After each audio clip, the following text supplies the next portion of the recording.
Renungan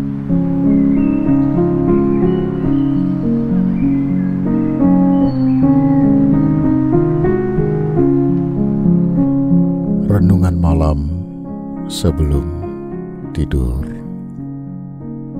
Kemarin malam saya berbincang dengan seorang anak muda yang membaca banyak buku dan mempunyai pengetahuan yang luas, khususnya terkait dengan ilmu filsafat. Begitu banyaknya pemikiran yang coba dipahami dengan baik.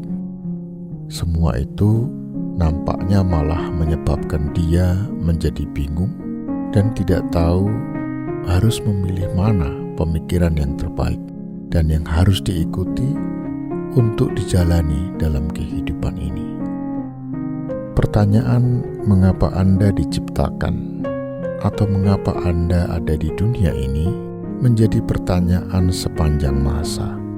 Kelihatannya pilihannya cuma ada dua, yaitu pendekatan yang spekulatif atau dengan cara menduga-duga, dan kemudian muncul berbagai teori tentang itu yang didasarkan pada asumsi-asumsi. Hal seperti ini dilakukan oleh orang-orang yang asik berfilsafat. Mereka sibuk berusaha untuk mencari segala akar peristiwa yang terjadi di dunia ini, termasuk pertanyaan mengapa Anda ada di dunia ini.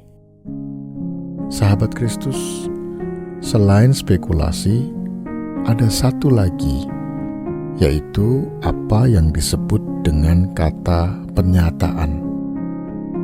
Kata ini menjadi menarik ketika disandingkan dengan kata spekulasi. Yang satu seperti tidak ada kepastian karena masih dugaan-dugaan, dan pilihan yang kedua seperti sudah pasti karena ia bukan sekedar ada, tapi malah sudah pada tahapan menyatakan diri. Artinya tidak sekedar dugaan, tapi memang ada bukti nyata dalam sejarah umat manusia, yaitu bagaimana Allah menyatakan dirinya melalui kesaksian dari orang-orang yang mengalami perjumpaan dengan Tuhan. Sahabat Kristus, cara termudah untuk menemukan tujuan sebuah barang adalah dengan bertanya pada yang menciptakan atau yang membuatnya.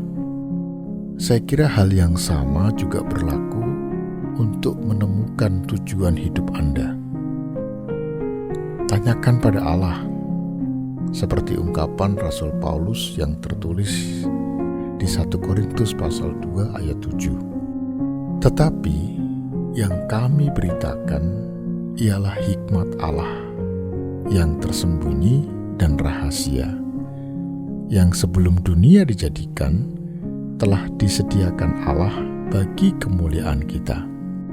Dari kalimat ini jelas bahwa Rasul Paulus yang juga seorang pemikir dan sekaligus juga ahli filsafat menyadari bahwa yang namanya kebenaran hanya dapat dipahami ketika ia diungkapkan sendiri oleh sang hikmat atau oleh sang pemilik kebenaran itu sendiri.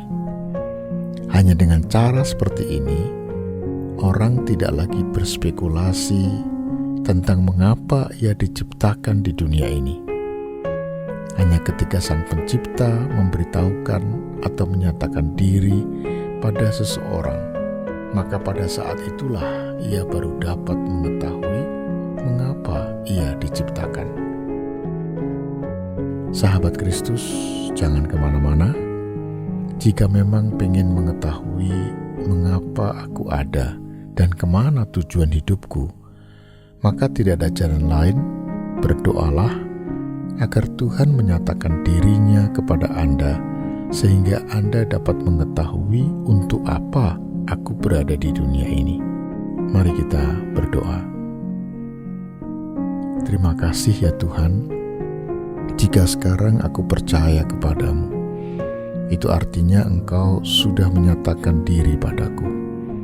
Ampuni aku jika sering tidak menyadari kehadiran-Mu. Jika esok Tuhan memberikan kesempatan, mohon nyatakan kehendak-Mu dalam hidupku. Amin. Subscribe channel ini untuk renungan selanjutnya. Dan bagikan video ini agar Anda menjadi saluran berkat. Tuhan memberkati.